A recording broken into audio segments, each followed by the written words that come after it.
Oral de rattrapage, bac professionnel. Donc ça s'adresse principalement pour les bacs professionnels tertiaires, mais ça peut convenir également à de l'industriel. C'est quasiment le même procédé. Donc pour l'épreuve de contrôle, qui va se dérouler au lendemain de vos résultats du bac, le jour des résultats du bac, vous préciserez quelles épreuves vous voulez passer en contrôle, en épreuve de contrôle, et vous recevrez donc une convocation pour ces épreuves. Vous venez à ces épreuves avec votre pièce d'identité et votre convocation pour pouvoir les passer. Donc 2 épreuves à passer. L'épreuve 1 qui sera à votre choix, mathématiques, économie, droit ou gestion selon vos filières, prévention, santé, environnement. Il doit y avoir sciences également pour l'industriel. Et pour l'épreuve 2, ce sera français ou histoire géo. Chaque épreuve sera notée sur 20 et vous aurez tiré au sort. Donc vous choisissez la matière, mais vous ne choisissez pas le sujet, il sera tiré au sort. Sauf pour le français. Donc vous aurez 15 minutes de préparation, une fois le sujet tiré au sort, et puis ensuite vous aurez une présentation de 15 minutes également, regroupant 5 minutes d'exposé de l'exercice que vous avez réalisé ou de la question que vous avez traitée, puis des questions de l'examinateur. Pour la première épreuve, la première sous-épreuve, qui est l'épreuve de mathématiques, économie, droit ou gestion, selon votre filière, ou prévention, santé, environnement, vous tirez le sujet au sort et on va détailler les grilles qui permettront votre évaluation. En mathématiques, ça porte exclusivement sur le programme de terminale et vous disposez d'une calculatrice. Vous avez la grille suivante que vous avez logiquement eue tout au long de l'année, à savoir les différentes compétences appropriées, analyser, raisonner, réaliser, valider, communiquer. Donc qui seront notés en très insuffisant, insuffisant, satisfaisant, très satisfaisant, comme pour l'ensemble des autres grilles, et qui vous permettront d'obtenir une note sur 20. Pour l'économie droit ou l'économie gestion, vous avez la particularité de savoir sur quelle partie du programme ça porte. Donc c'est une question en économie droit qui sera sur l'État, quel rôle dans l'activité économique, ou alors le travail, quelle mutation, avec pour réaliser ce travail un document avec des statistiques, des infographies, des textes, peu importe, pour réaliser ce travail. Pareil en économie-gestion, donc les mêmes types de documents, avec cette fois-ci, ça portera sur les mutations de la relation de travail. Vous avez cette grille d'évaluation que je ne vais pas détailler, enfin je vais les grandes lignes on va dire, mais vous pouvez mettre pause à tout moment pour visualiser davantage cette grille. Donc définir et expliciter le problème posé, mettre en œuvre les démarches de résolution de problèmes, évaluer les résultats obtenus, et s'exprimer avec efficacité. Donc à nouveau, une note sur 20.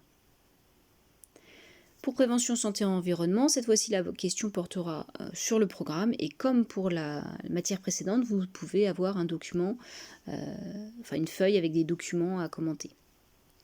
Donc cette fois-ci, la grille est est similaire aux autres pour l'évaluation du très insuffisant, satisfaisant, insuffisant et très satisfaisant, avec une petite différence, c'est que chaque compétence a un nombre de points qui est attribué, contrairement aux autres disciplines. Donc là, vous avez ces deux, par exemple, mettre en œuvre une méthode d'analyse dans une situation donnée. C3, expliquer un phénomène physiologique, un enjeu environnemental, une disposition réglementaire en lien avec une mesure de prévention. C4, qui est proposer une solution pour résoudre un problème. C5, qui est argumenter un choix. Et C6, qui est communiquer à l'oral avec une syntaxe claire et un vocabulaire adapté, qui ressemble beaucoup à la dernière ligne de la matière précédente et de mathématiques également, donc qui est plutôt en lien avec comment bien passer un oral, la façon de s'exprimer, etc.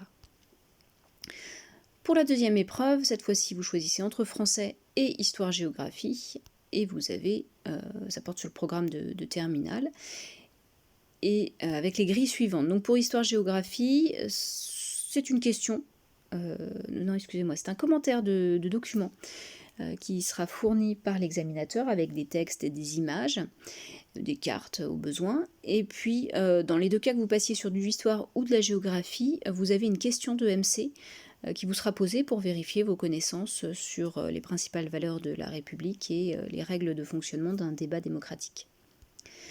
Vous avez la grille de notation suivante, donc vous tirez votre sujet au sort et vous avez la grille de notation suivante qui va vous permettre de savoir si vous maîtrisez et utilisez les repères chronologiques et spatiaux, si vous vous êtes approprié les démarches historiques et géographiques, si vous vous exprimez de manière claire et présentez des propos de façon organisée, donc on revient également à la capacité de bien présenter un oral, mobiliser les principales valeurs de la République et argumenter de manière cohérente et étayée. Donc là, c'est plutôt sur la partie EMC.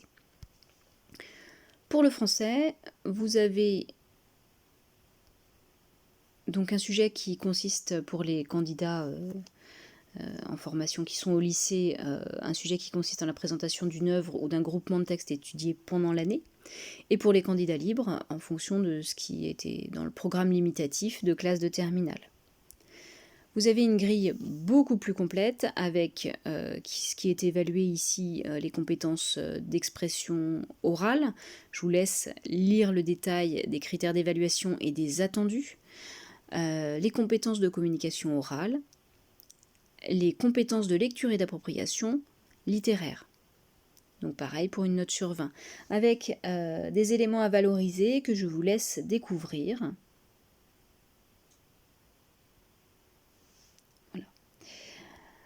Donc ensuite, l'objectif est donc d'avoir le nombre de points requis, comme on l'a vu dans les précédentes vidéos pour l'obtention du bac métier de l'accueil ou de métier de la vente et du commerce, donc 260 points ou 270 pour gestion administration.